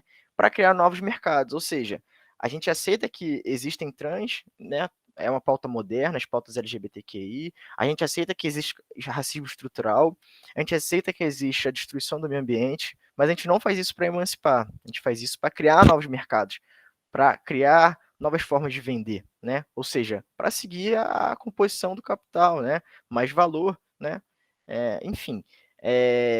E a partir disso, ocorre uma singularização do indivíduo, como eu falei, como uma empresa, né? Isso desmonta completamente a organização, o programa de transformação. Não tem como a gente organizar um programa revolucionário, um programa de transformação social, a partir desse distanciamento, desse descolamento subjetivo e também objetivo do letrado do plebeu, do semi-integrado com o condenado do sistema. Então a gente vê que a pluralidade dos corpos de identidade, a real democracia, né, pegando um pouco aí do Diego, ela só pode existir, ela só pode florescer a partir de um comum, né? A partir de algo que, sendo comum, ele naturalmente floresce como múltiplo, né? Então, o comum vai ser socialmente definido pelas relações de produção, ou seja, pelo fim da propriedade privada, pelo fim do valor, né? Pelo fim do capital, para florescer essas reais formas novas de identidade e corpos. Para fechar, eu coloquei umas imagens e duas frases da Rosa Luxemburgo também, que eu acho que são muito boas, que demonstram esse pensamento de organização que é possível na destruição do capitalismo, com a destruição do capitalismo, e também com a derrota dessa ofensiva nas subjetividades do capitalismo. É isso, gente. Vou fechar aqui a apresentação. Valeu, Patrick. Obrigado, foi uma ótima apresentação. Pessoal, obrigado tanto Diego, Ian, como o Patrick, foram excelentes as apresentações, de verdade. Eu vou fazer o seguinte, né? Eu sou orientador, não vou ficar aqui comentando de cara. Eu quero dar espaço para a plateia, para comentar, para a gente escutar as impressões, comentários, dúvidas do pessoal que está assistindo, tá? Então, pessoal, inscrições abertas. Alguém quer comentar o trabalho de algum deles ou de todos eles? Pode. Ó, o Márcio já levantou. Márcio, só um minuto, eu vou. Isso, pode fazer perguntas. Vão se inscrevendo aqui, tá? Podem levantando a mão, que aí eu vou controlando pelo. Ou se inscrevendo, como o Gabriel fez, que eu vou recolhendo as inscrições, tá? Vou pedir para que não falem mais do que 3 minutos no comentário, porque senão fica muito tempo também, ter tempo para responder de volta, tá? Pode ser impressões, comentários, dúvidas, qualquer coisa que vocês queiram perguntar ou falar para os apresentadores, tá bom? Então, Márcia, a palavra está contigo. Obrigado, Jaime. Primeiramente, eu gostaria de dar parabéns aí aos 3 participantes da mesa. As apresentações foram ótimas e, por que não, também parabenizar o orientador, né? Enfim, então parabéns, Jaime, também pelo nível da tua orientação. Eu tenho, na verdade, alguns comentários sobre o trabalho do Ian, sobre desindustrialização. Primeiro, uma pequena errata, né? Tipo, que quando ele fala da doença holandesa, ele fala da doença holandesa clássica mesmo, né? Que seria uma taxa de câmbio não competitiva pela exportação de recursos naturais, né? Só que no caso da desindustrialização brasileira, o texto do Palma, que é o texto seminal, né? Inclusive Gabriel Palma. Eu não lembro agora o nome do texto, mas eu posso depois mandar para o Jaime. Ele fala de uma doença holandesa de uma forma mais moderna, que teria sido provocada, em tese, pelo processo de liberalização comercial e financeira, né? Então, esse processo de liberalização comercial e financeira, em um contexto de reformas neoliberalizantes, diga-se passagem, acabou levando a uma taxa de câmbio que não era competitiva para a indústria. Isso levou, por exemplo, a um processo de mudança estrutural de um setor manufatureiro que foi induzido por política, como você bem colocou, né, ao longo de 50 anos, perdão, desculpa, para setores nos quais a gente tinha vantagens comparativas na produção, né? Então, assim, eu acho que primeiramente, essa compreensão da doença holandesa por questão de liberalização comercial e financeira é um super gancho que você pode fazer com a questão do neoliberalismo, entendeu? Como esse neoliberalismo ele foi reorientador da nossa estrutura produtiva. Então, acho que você teria um enorme benefício aí em contar com o texto do Palma. E aí eu tenho outros pontos assim muito, eu diria, isolados aqui para comentar do teu trabalho. O primeiro deles é que, na verdade, a gente precisa também dimensionar que esse processo de desindustrialização, né, e de reprimarização, a partir de um determinado momento, ele é um processo quase que global, né, que ele é um processo que acontece em função da integração da China nos mercados internacionais, né, e a China, pelo tamanho da sua economia mesmo, acaba no seu modelo de crescimento, né, de crescimento da produção de manufatura, demandando muito recurso natural de diversos países. Então, o Brasil se reprimariza, bacana, se reprimariza, de fato. Mas outros países também se reprimarizam, então eu acho que precisa haver, talvez, essa diferenciação. E a questão também da desindustrialização, a China entrando como produtora de manufatura, principalmente nos segmentos intensivos em escala, em mão de obra, né, por uma questão competitiva mesmo, né? Os caras têm 1 bilhão de pessoas, 1 bilhão e 200, né?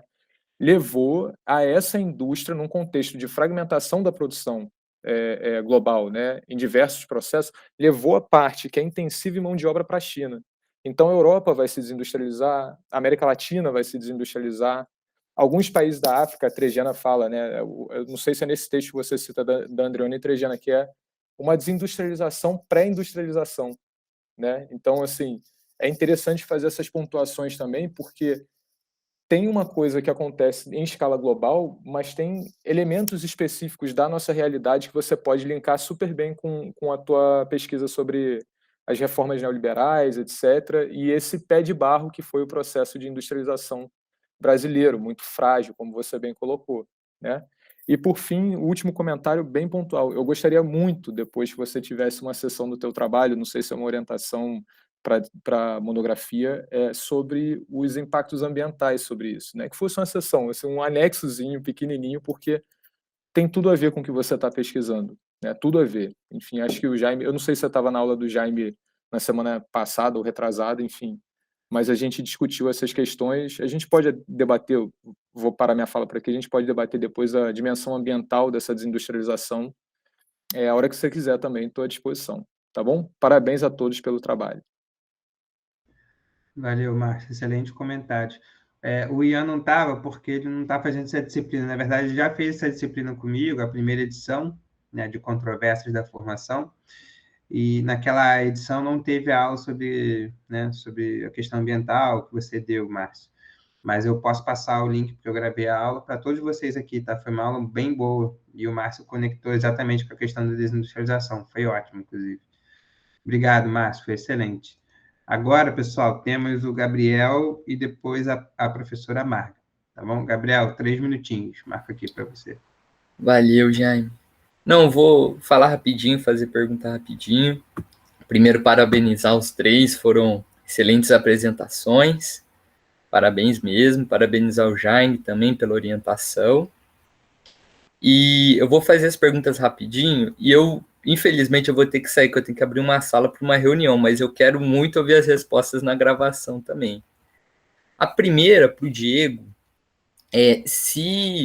enfim, estava falando, né, sobre essa dialética entre estrutura, superestrutura, e como a gente pode utilizar, como a gente reflete sobre isso para entender, né, essa unidade aí contraditória em democracia liberal e neoliberalismo. Se a gente voltar lá na transição do Brasil, se essas mudanças na estrutura econômica da sociedade brasileira não foram de fato significativas, né, na transição da ditadura para a democracia de 88, se você acha que isso tem a ver com a permanência da autocracia, de uma autocracia burguesa no país, né, chegando um pouquinho naquele debate com o Florestan. E se sim, por quê, né? Para o Ian, eu queria perguntar qual a noção de dependência que ele acha mais apropriada para a análise do capitalismo brasileiro.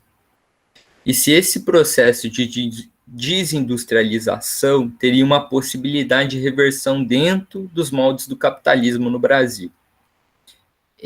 Bem, para o Patrick, eu queria perguntar, por mais que já tenha entrado bem nesse tema, eu gostei muito também da apresentação, enfim, acho que trouxe vários pontos aí que eu até vou refletir também para a minha pesquisa.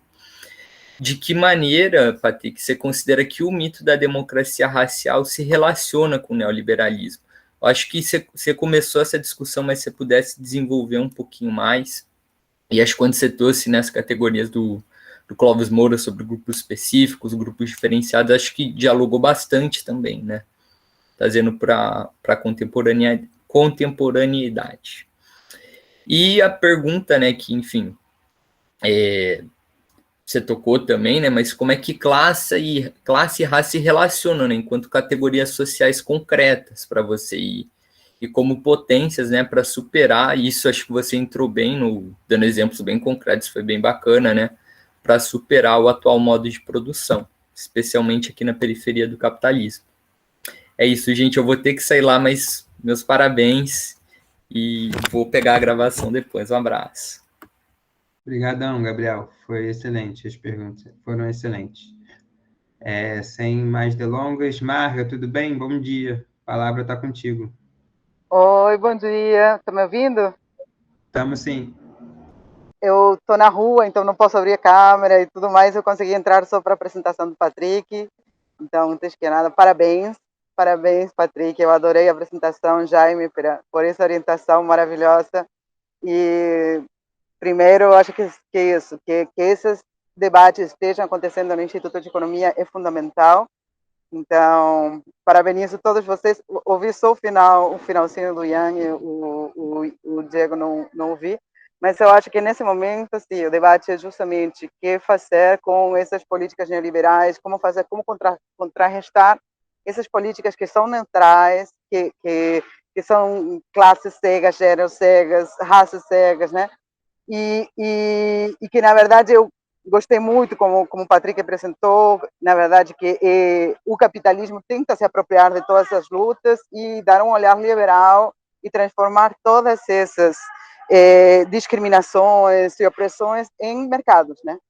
E isso foi, eu acho que no caso, por exemplo, de Argentina com Ni Una Menos, e no caso do Black Lives Matter nos Estados Unidos, e um pouquinho aqui no Brasil também, avançou com muita força. Então, a pergunta que sempre me fazem, e eu sempre fico com a dificuldade de responder, vou passar para o Patrick também, para a gente pensar juntos.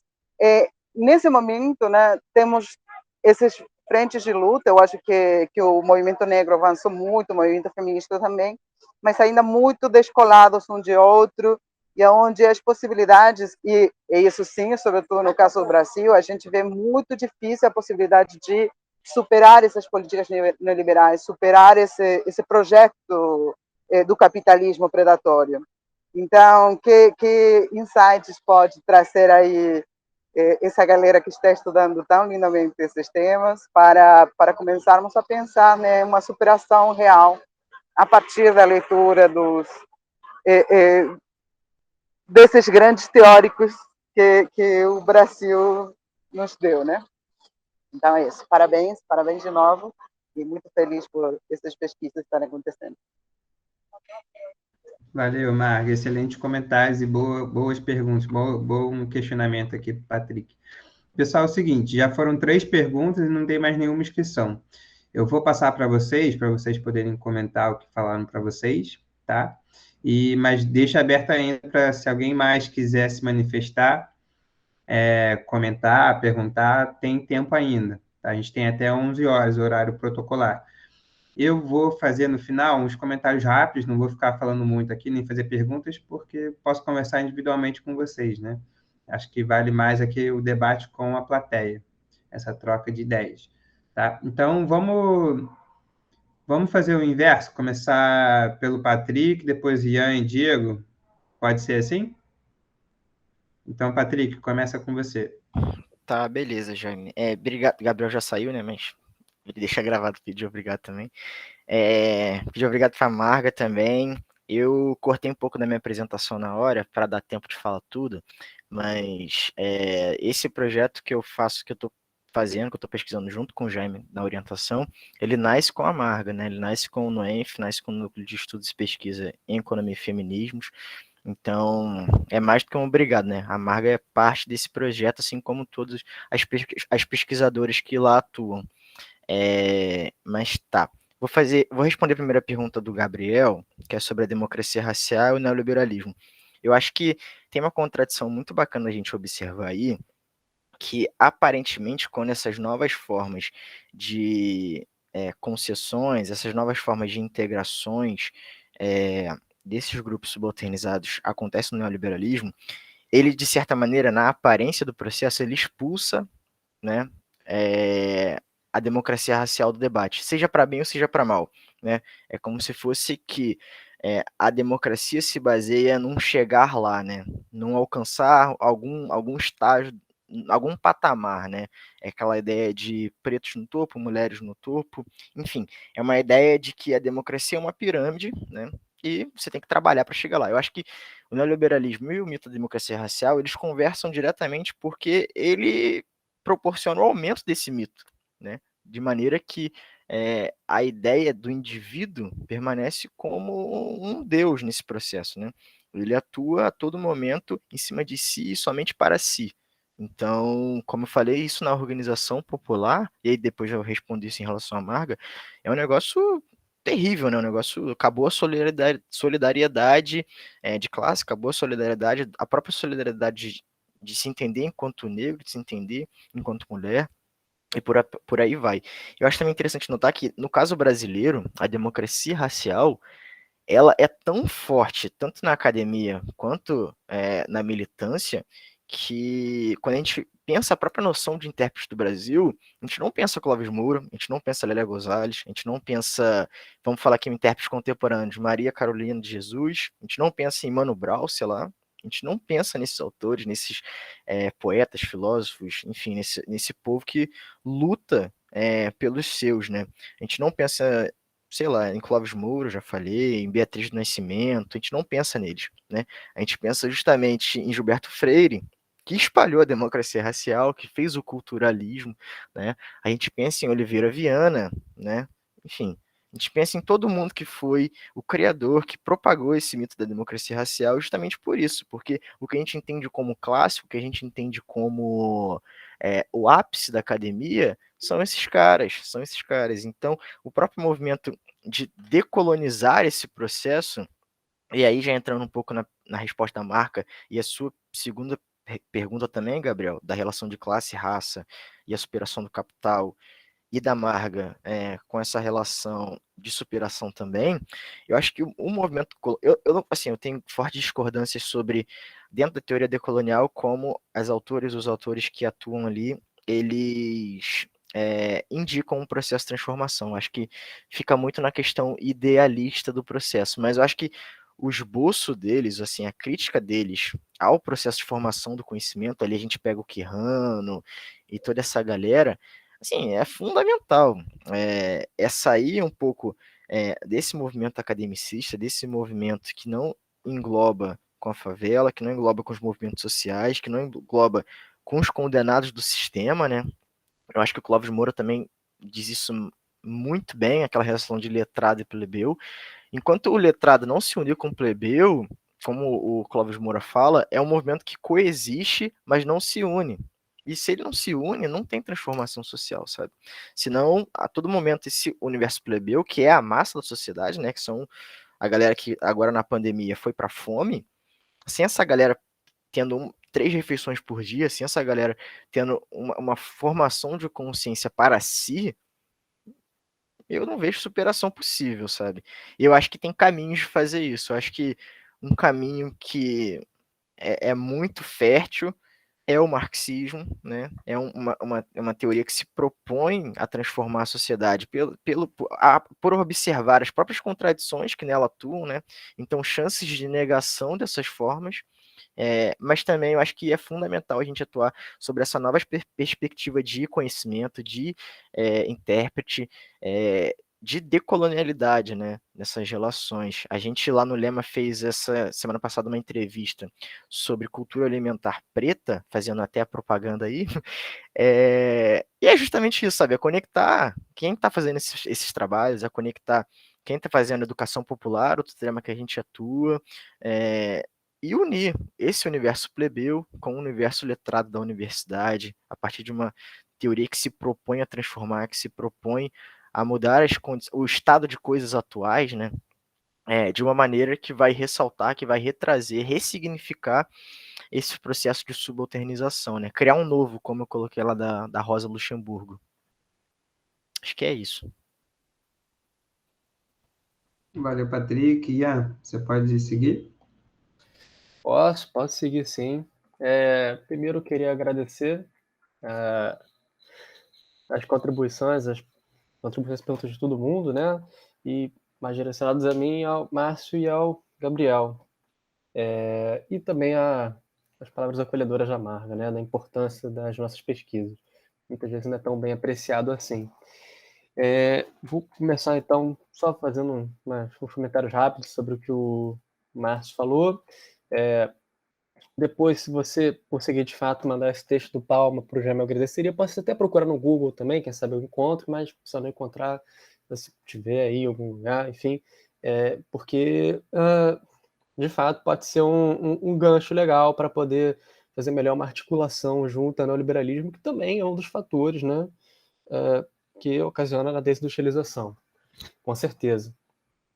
Sobre a desindustrialização e primarização, né, que você falou que é um processo quase que global, né, a partir ali do efeito China que se tornou a fábrica do mundo, enfim, sendo intensivos na mão de obra, né, na força de trabalho.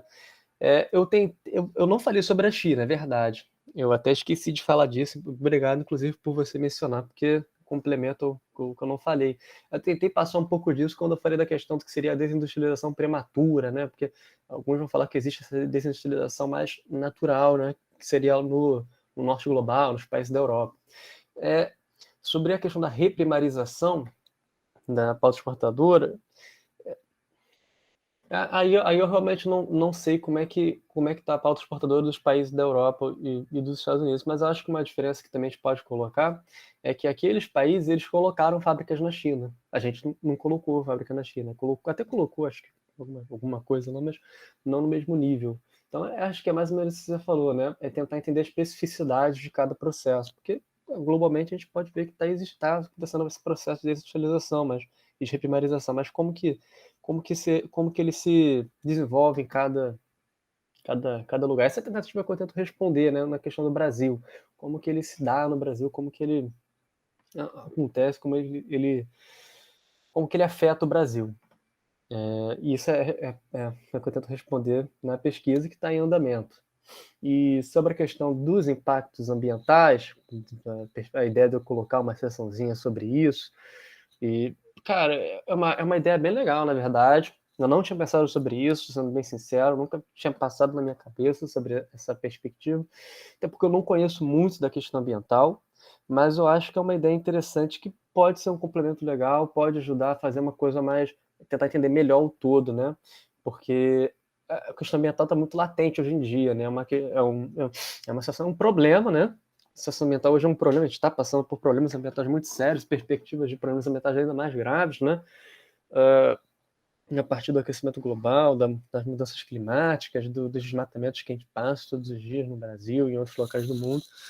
Então, pode ser, eu vou pensar sobre isso, vou conversar com o Jaime essa possibilidade, porque pô, foi uma ideia bacana mesmo. Então, vou agradecer de novo aqui a ideia e os comentários. Então, falei de tudo sobre o que você havia comentado e o que o Gabrielzinho fez um comentáriozinho aqui. Ah, tá, tudo bem.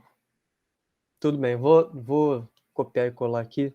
Eu estava fazendo as anotaçõezinhas, vou ver depois melhor. Obrigado. Agora que o Gabrielzinho perguntou, que infelizmente ele não está mais aqui, mas ele vai ver a gravação, qual seria a noção de dependência apropriada? Aí ele me colocou em saias justas, né? Me colocou numa sinuca de bico. Sim, eu não sei muito bem em que sentido você que vai assistir daqui a pouco, Gabriel, você está querendo dizer. Aí depois a gente pode conversar melhor no privado, mas você está querendo dizer, assim, eu acho que a gente tem uma dependência econômica, uma dependência política, uma dependência cultural, assim, a gente tem diversos graus de dependência em todos esses sentidos. Mas eu não sei se você está querendo dizer a partir de uma perspectiva de teoria da dependência. Se for nesse sentido, eu acredito que a teoria marxista se aproxima mais da nossa situação. Mas, se for no sentido mais geral, eu responderia para você que nossa dependência, ela é, em muitos sentidos, ela é multifacetada, né? Ela é uma dependência econômica, no sentido de que a gente depende dos capitais externos. A gente fala que a gente precisa se financiar no Brasil, né? A gente vê o Paulo Guedes falando isso, né? A gente está quebrado aqui. Por que está quebrado? Porque falta financiamento externo, né? Uma dependência política, né, que eu acho que é muito claro, pelo menos pelo menos não, né? Sempre foi, mas eu acho que fica mais claro nos dias de hoje, né? O quanto a gente, como é que eu posso dizer, né, de uma maneira que não soe muito vulgar, o quanto que a gente lambeu bota, né, com o presidente dos Estados Unidos, e aqui sendo vulgar, né, que o presidente do Brasil fazia com o presidente dos Estados Unidos, e eu espero que ele não veja isso nunca, né? Essa gravação, espero que fique escondida. E uma dependência cultural, né? A gente renega a nossa cultura, né? A gente renega as nossas heranças culturais, vindo muito do continente africano, muitas coisas que vieram também do nosso contato com os indígenas, com as sociedades autóctones, e pega e coloca isso em segundo plano, o primeiro plano sendo, claro, a cultura europeia, né? E não é para negar a cultura europeia, mas é para entender como que se constrói todos simultaneamente a cultura brasileira. Então, uma dependência nos três sentidos. Tá? Eu acho que era isso que eu queria dizer, se não foi, a gente conversa melhor depois. E se o processo de desindustrialização possui reversão no capitalismo, cara, eu acho que economista é um bicho que tenta sempre prever o futuro e acaba errando. Eu acho que a melhor definição de economista, e eu como economista de formação, né, é o cara que prevê e erra. A partir disso, eu não gosto de previsões, e eu não gosto assim, de dar certeza de nada. Mas, no entanto, todavia, contudo, se fosse para te dar uma resposta para isso, eu diria que provavelmente não. Não há reversão no capitalismo hoje, como ele se dá, como ele se mostra, como ele se apresenta para a gente no Brasil, a partir do capitalismo global, neoliberal. Não, eu não acredito que é uma reversão. Mas tudo pode mudar, né? Alguma janela histórica pode aparecer, a gente pode ter algum outro processo de reindustrialização a partir de... Não sei, aí eu não tenho como prever como que isso se daria, mas eu diria que não, dado o nosso momento, dado como a estrutura produtiva global se dá, os caminhos que o capital faz. Eu diria que não. Claro que outros aqui podem ter outra opinião. Eu acho que é por aí, também não quero falar muito para não cortar o Diego e outros que possam querer perguntar. Vou falar. Valeu, Ian. Obrigado pelo comentário. Antes de passar para o Diego, só falar uma coisa, né? Você foi falando dos tipos de... Eu também fiquei na dúvida de quais tipos de dependência que o Gabriel estava se referindo. Aí você comentou por último da dependência cultural. Aí você falou, a gente renega aqui várias tradições que a gente teve, africanas principalmente. É o que o Clóvis Moura chama de aculturação, né? Não só renegar, mas como tem que esconder, né? Diante da dominação, da colonização. E mais do que isso, você citou uma coisa na sua apresentação que o Furtado trabalha bem, né? Que é a mimetização dos padrões de consumo, né? Que é a cópia dos estilos de consumo lá de fora, né? Uma elite que concentra a renda aqui quer consumir como se fosse classe média europeia ou elite europeia, né? Isso é uma dependência para o Furtado, é uma dependência cultural, tá? Acho que tem tudo a ver com a tua discussão. Mas, enfim, vou deixar o Diego falar. Mais rodada, porque faltam 15 minutos. O Diego vai falar, eu queria comentar depois do trabalho dos três para fazer um encerramento também, tá? Então, Diego, você encerra. Não, beleza. Bom, queria agradecer a todo mundo aí pelas contribuições e pela presença também. Bom, respondendo a pergunta que o Gabrielzinho fez, né? Ele queria saber das mudanças da transição, né? Da ditadura militar para a democracia liberal não foram significativas, pelo menos foi isso que eu entendi, do ponto de vista da estrutura e superestrutura. Eu acho que foram significativas. Eu acho que foram bastante significativas, principalmente assim, do ponto de vista você ter um processo ali em que, mesmo que seja uma democracia representativa, uma democracia liberal representativa, né, comparando isso com uma ditadura militar, eu acho que tem diferenças aí muito grandes. Em vários sentidos, né? A gente ainda está tentando ver uma forma mais pormenorizada, assim, né? De quais foram, do ponto de vista mais concreto, as mudanças nessa relação estrutura-superestrutura. Então, a questão é a reprodução e reprodução social, né? O modo de produção material da vida, né? Mudou em que sentido, assim, né? Essa ainda é uma pergunta que eu ainda não sei. Mas eu acho que, assim, um dos caminhos para entender esse processo eu acho que passa por entender que esse processo ele foi mediado pela classe dominante, né? Esse processo de transição ele foi mediado pela classe dominante. Eu acho que a classe trabalhadora, os setores organizados tiveram um papel muito importante na luta por esse processo, né? Pela Constituição de 88, mas, assim, na minha visão, atualmente, é óbvio que isso é pauta para debate e, inclusive, preciso aprofundar mais isso, mas eu acho que a classe trabalhadora foi derrotada nesse processo de transição e eu acho que, inclusive, o que a gente vive hoje com a ascensão da extrema-direita, com o próprio processo que se seguiu adiante, né, que foi a aplicação do neoliberalismo na década de 90, eu acho que ele representa um pouco esse processo, assim, sabe, de derrota, assim, né, da classe trabalhadora nesse processo de transição. E de forma mais até contemporânea, né, pegando os últimos anos, eu acho que muito desse bolsonarismo, desse fenômeno que a gente chama de bolsonarismo, ele tem raízes ali nesse processo de transição, entendeu? Diferente de outros países ali na América Latina, que tiveram um processo muito mais duro na punição e até na construção da memória do que foi esses processos de ditadura, né?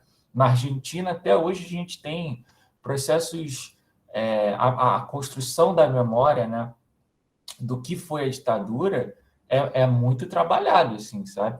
Eu acho muito difícil você chegar a sei lá, algum parlamentar chegar lá, mesmo que seja de direita, falando bem daquele período e ter uma aprovação independente do espectro, assim, sabe? Tanto de uma direita mais liberal e quanto mais de uma esquerda.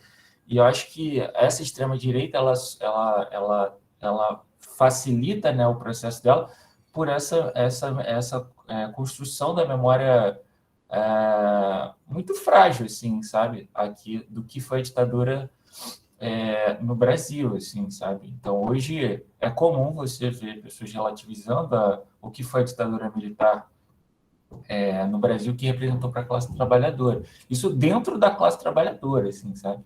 Então, eu acho que a resposta tá mais por aí, assim. É isso. Valeu, Diego. O Patrick quer fazer uma pergunta para você. Valeu, Jaime, prometo ser breve.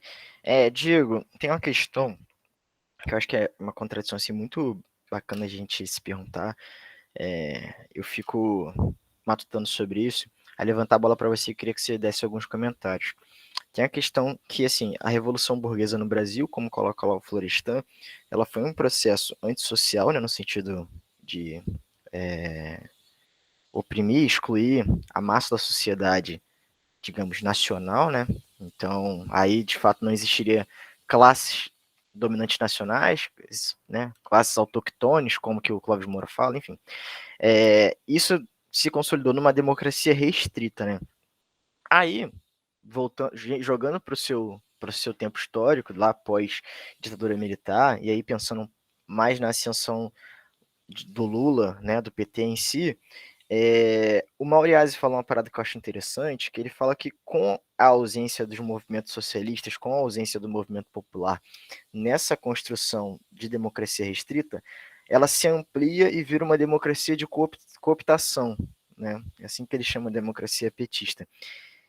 O engraçado dessa questão, assim, eu vejo, é que é inegável que o governo Lula, nos seus diversos erros, nas suas diversas contradições, ele significou uma mudança para os condenados do sistema, assim, significativa, tanto no sentido de redistribuição de renda, tanto no sentido de fim da fome, enfim, a gente não precisa comentar aqui diversas formas e coisas que mudaram a situação drasticamente, tiraram as pessoas da fome, por aí vai.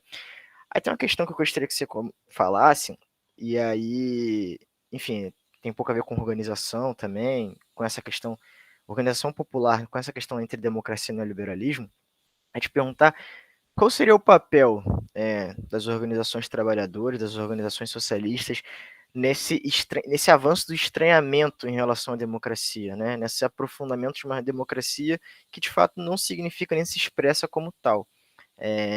Porque eu fico muito inculcado que hoje eu vejo gente falando nas manifestações contra Bolsonaro, dizendo os comunistas voltaram. Eu me pergunto, tipo, onde que estavam os comunistas?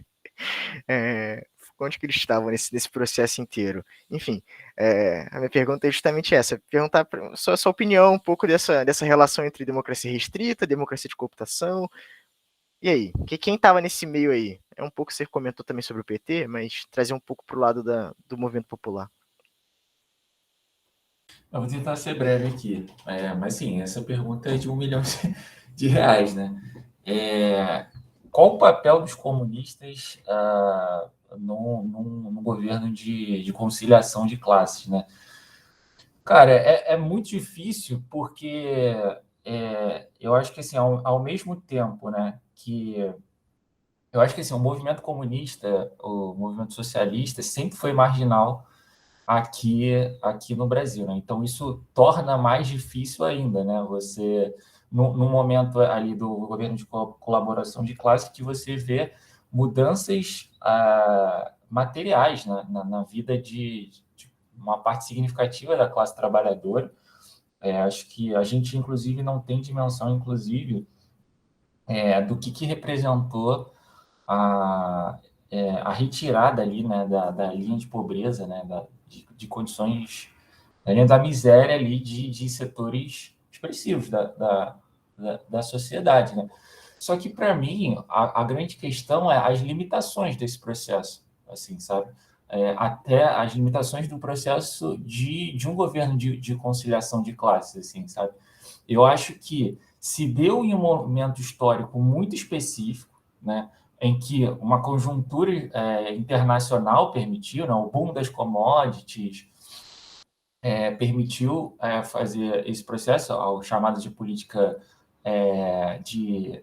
do ganha-ganha, mas a própria natureza do capitalismo ela impede que esse processo se estenda muito, assim, sabe? Tanto é que no fim do ciclo petista, né, no início do segundo mandato da Dilma, já houve ali uma certa mudança brusca, assim, sabe? Na adoção política, assim, sabe?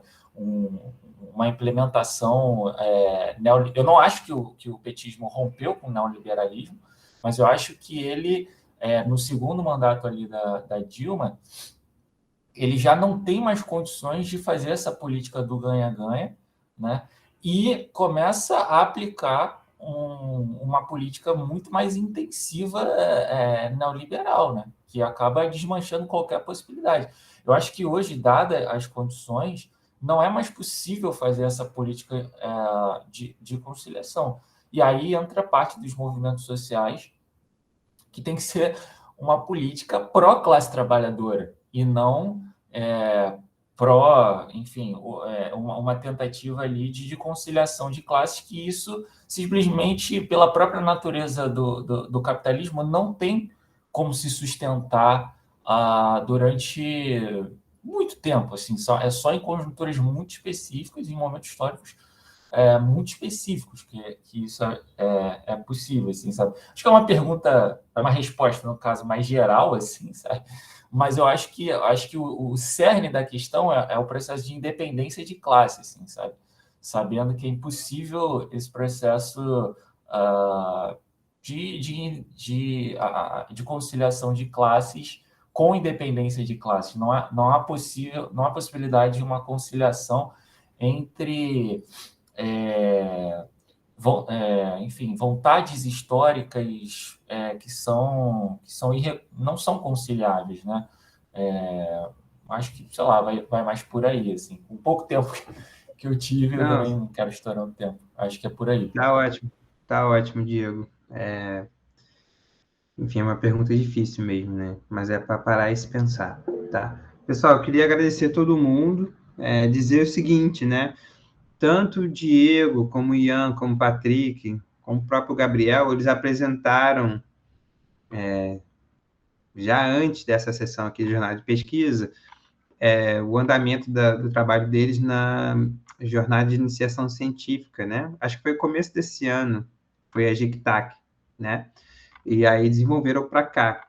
De lá para cá, o primeiro semestre a gente até andou melhor, mas agora no segundo semestre a gente não andou tanto em termos de orientação mesmo, né? Estou botando o meu na reta. Mas por conta de excesso de trabalho remoto, tá? Mas eu estou muito satisfeito de ver a evolução de vocês pela iniciativa de trabalho própria que vocês tiveram, porque vocês evoluíram, os três aqui que estão aqui, né? Então, fico orgulhoso de estar orientando vocês. Acho que o Diego está num plano mais amplo de discussão de neoliberalismo, de democracia, a hipótese dele, né, se as crises econômicas afetam ou não o avanço do neoliberalismo. Eu acho que é por aí, sim. Enfim, bem amplo o tema, mas muito interessante. O Ian, com as origens históricas da desindustrialização brasileira, que passa por debater a industrialização, e aí tentando responder um pouco ao Márcio, eu acho que o Márcio tem razão ao apontar o seguinte, vivemos um processo global de desindustrialização, mas o que o Ian quer fazer é resgatar a história da industrialização e desindustrialização brasileira, é mostrar o que há de específico no processo brasileiro, tá, Márcio? Eu acho que temos que saber dialogar com o que está acontecendo a nível global, mas o que Ian está querendo mostrar é o que há de específico aqui no processo brasileiro, tá? as ponderações foram no ponto. Inclusive, vou pegar esses textos do Palma, enfim, vou passar a sua aula para o Ian, que foi realmente muito boa. Vou passar o texto do Cadu com a Maria Cecília Lustosa, né, ô Márcio, sobre a relação centro-periferia, um debate da questão ambiental a partir da discussão centro-periferia. E o Patrick, né, com a discussão da luta dos corpos, da luta de classes, enfim, do sexo, da sexualidade. É um baita tema que, assim como a Marga colocou, que ótimo que estejam colocando esses temas no centro do debate aqui no Instituto de Economia, né? Não tem que ser tema para ficar em sessão escanteada nos congressos, nos seminários, nas jornadas de pesquisa. A gente tem que colocar essas discussões no centro do debate da economia, porque são debates interdisciplinares, né? E fico feliz de ver o Patrick usando tantos intérpretes do Brasil na apresentação dele, foi muito bacana, né? Foi bem bacana mesmo, né? Eu mesmo não domino todos esses intérpretes aí, vou acabar pesquisando, aprendendo bastante com a pesquisa do Patrick, tá? Estou muito feliz de ver o andamento da pesquisa de vocês. O Márcio quer falar? Pode falar, Márcio. Oi, Jaime, tudo bem? Só porque é mais fácil falar rapidinho aqui, até porque eu não sei se o Patrick está acompanhando o chat. É só me colocar à disposição, cara, dele e de ti para qualquer coisa. Ou seja, caso ele queira estender, fazer alguma sessão ambiental, ou então, na verdade, discutir alguns tópicos de desindustrialização, porque eu acho que a gente tem algumas interseções, né? Minha tese e o trabalho dele, então acho que eu posso ajudar em alguma coisa. Ele pode certamente me ajudar também em tantas outras, tá bom? Fazer essa troca aí, me deixa à disposição. Pode passar meu contato, caso ele queira. Valeu, Márcio, excelente. Inclusive, eu estava falando doido para ter algum orientando que queira estudar a questão ambiental. E eu acho que a monografia do Ian pode ser uma porta de abertura para isso mesmo. Aí depende da disposição do Ian de entrar no tema, né? Ian, assiste essa aula do Márcio, foi bem bacana, e ele botou de uma maneira introdutória, assim, para quem está se aproximando ao tema, ele fez questão de falar isso, e depois ele aprofundou, mostrando resultados preliminares da tese de doutorado dele. Então, ele começa introdutório e depois aprofunda, tá? Então, acho que pode te interessar bastante de fato. Aí, se você tiver no pique, a gente toca isso. E com a ajuda do Márcio, claro. Obrigado a todo mundo que está assistindo também. Foi excelente o debate. Fiquei feliz com todos os comentários, perguntas e sugestões. Aí, pessoal, eu fiz essa individualmente com cada um de vocês. Beleza? Obrigado, pessoal. Bom dia aí para vocês. Boa quarta-feira.